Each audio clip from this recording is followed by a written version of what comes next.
안녕하세요. 법무법인 천명의 경태현 대표 변호사입니다.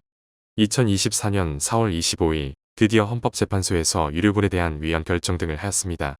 다만 이 판결에서 헌법재판소가 유류분제도 자체를 대상으로 위헌 결정을 내린 것이 아니라 유류분제도 자체와 형제자매의 유류분을 제외한 나머지 유류분제도에 대한 규정에 대해서는 합헌 결정을 내렸고, 형제자매의 유류분에 대해서는 위헌 결정, 유류분제도에 적용해서 유류분상실제도와 기여분의 반영에 대해서는 헌법 불합치 결정을 내렸는데요. 이 판결이 잘 이해되지 않으셨다면 오늘 영상에서 헌법재판소의 결정을 질문과 답변의 형식으로 쉽게 풀어 설명해 드릴 테니 참고해 주시면 되겠습니다.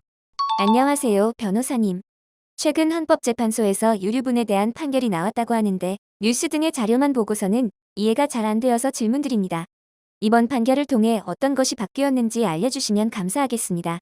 우선 헌법재판소는 유류분제도 자체의 입법 목적의 정당성은 인정된다고 하여 유류분제도 자체는 합헌 결정을 내렸습니다.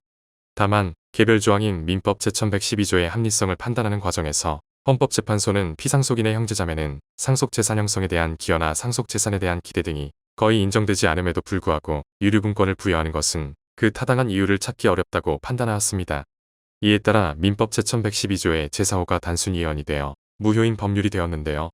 이때 중요한 것은 형제자매의 유류분이라는 것은 부모님이 돌아가신 다음 부모님의 상속재산을 대상으로 한 형제자매들 사이의 상속 분쟁을 얘기하는 것이 아닌 피상속인이 선순위 상속인 없이 사망하여 피상속인의 형제자매들이 상속인이 된 경우 이 형제자매들에게 유류분을 인정할 수 없다는 것입니다.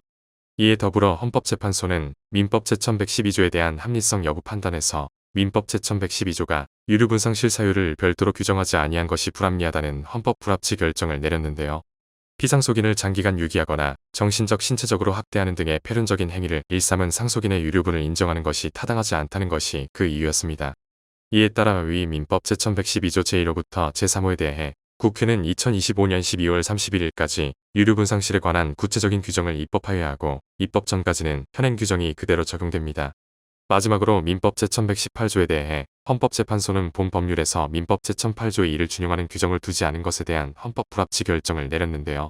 그 이유에 대해 헌법재판소는 피상속인을 오랜 기간 부양하거나 상속재산 형성에 기여한 기여상속인이 그 보답으로 피상속인으로부터 재산의 일부를 증여받더라도 해당 증여재산이 유류분 산정 기초재산에 산입되므로 기여상속인은 비기여상속인의 유류분 반환 청구에 응하여 위 증여재산을 반환하여야 하는 부당하고 불합리한 상황이 발생하게 된다고 판시하였습니다. 따라서 민법 제1118조 또한 국회는 2025년 12월 31일까지 기여분 인정에 관한 구체적 규정을 입법하여야 하고, 입법 전까지는 현행 규정이 그대로 적용됩니다. 민법 제1112조와 제1118조를 제외한 나머지 유류분 관련 조항에 대해서 헌법재판소는 모두 합헌 결정을 내렸습니다. 즉 정리하자면 앞으로 형제자매 상속 유류분 문제가 아닌 이상 기존 유류분제도 자체는 합헌이므로 2025년 12월 31일까지는 기존대로 유류분 반환 청구 소송 등이 진행될 것이며, 그 이후에는 폐륜 등에 관한 유류분상실제도와 기여분 부분이 유류분 반환 청구 소송에서 구체적 유류분 반환 여부 및 반환 범위에 영향을 미치게 될 것입니다. 실질적으로 앞으로 개정 신설될 유류분상실제도는 이미 기존 대법원 및 하급심 판례에서 신의칙 위반 및 권리남용의 법리를 이용해 반영되고 있었습니다. 또한 기여분 역시 대법원과 하급심에서 이미 반영되고 있었습니다.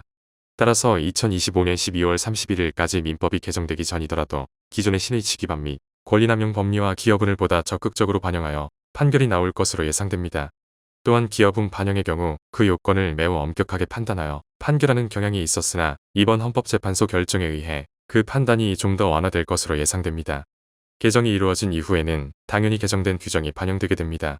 원칙적으로 개정 시한까지 헌법 불합치 결정된 법률의 개정이 이루어지지 않는다면 그 법률의 효력은 사라집니다. 이 경우 판결은 두 가지 방향성을 띌 것으로 예상됩니다. 첫 번째는 법률 개정 시까지 유류분 반환 심판 등의 재판이 정지되는 것입니다. 이와 달리 재판이 정지되지 않고 헌법재판소의 판결 취지를 반영하여 판결을 내릴 가능성도 존재합니다. 이는 2025년 12월 31일의 시한 내 개정이 이루어지는지 여부를 확인한 후 더 자세히 살펴봐야 할 것으로 보입니다.